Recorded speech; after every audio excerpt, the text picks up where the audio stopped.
Caernarfon Airport, a former military base where the RAF Mountain Rescue Service was created, and from where the Wales Air Ambulance now flies.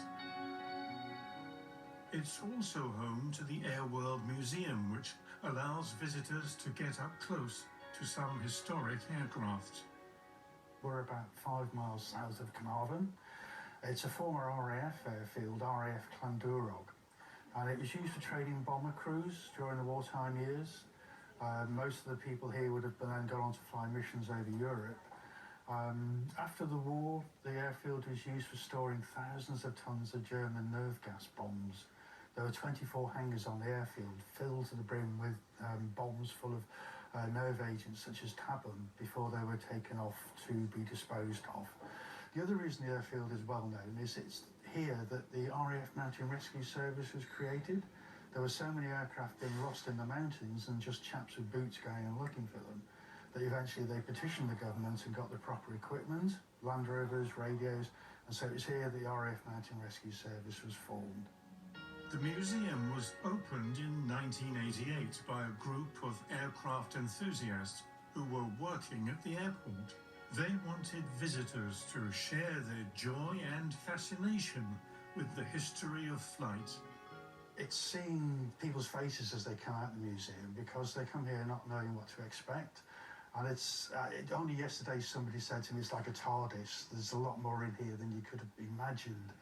And some people come out, they're genuinely moved. We like not just presenting the aircraft, we like talking about the stories of some of the people who flew them, especially some of the individuals. As I said, the aircraft was a bomber training school, and of all the people who trained here, they had about a 1 in 4 chance of surviving the war. And so we've got 1 or 2 stories of the individuals who flew them, and people come out quite moved after reading some of these stories. Hanging from the ceiling is one of the museum's most popular exhibits, the Blériot. It's a replica of the aircraft in which Louis Blériot became the first aviator to fly across the English Channel. But it's for exploits closer to home that this aircraft is celebrated here. Most people remember the Blériot as being the first aircraft to fly across the English Channel, but it has a connection here in that when people were first trying to fly across to Ireland, it was the Blériot that was used. The first chap to try it got within 100 yards of the Irish coast but fell into the sea, and so his attempt didn't count. The second chap to try unfortunately disappeared without trace, but then a couple of weeks later Dame Leslie Allen managed to get to Ireland. Unfortunately, just a couple of days earlier the Titanic sank, and so the news of his successful crossing was rather lost. Some of the stories celebrated at the museum are personal to its volunteers. Aid Roberts looks after this vampire jet. It's an aircraft with a family connection.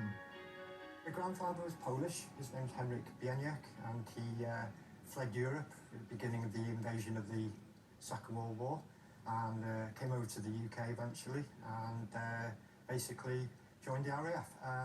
It was in 1942, late 42, 43, early 43. He was actually stationed at this very airfield here, flying Western Lysander as a target towing pilot, and his career moved on.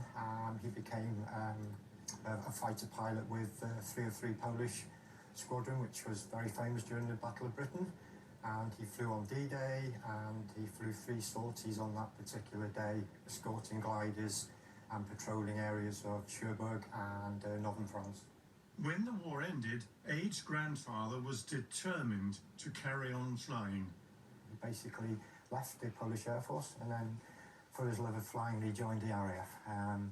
He then basically eventually became a flying instructor at RAF Valley, and he flew instructional sorties on this particular aircraft, so this aircraft type, and he sort of trained many pilots, lots of hours logged in his logbook. Aid loves the vampire jet, just as his grandfather did, but there's a sadness to the story too. In 1954, Henrik was to lose his life in a vampire while flying in an air show. Aid never got to meet him, so he spent his time researching his life. People who flew with him, I've spoken to, and said he had such a gung-ho attitude that was infectious and rubbed off on all the students when he was a flying instructor, and that was lovely. I'd love to have met him. He's definitely my hero, and I think it's important to remember his story as well. And that's what the museum is about. Keeping alive the stories of the people who built and flew these wonderful aircraft.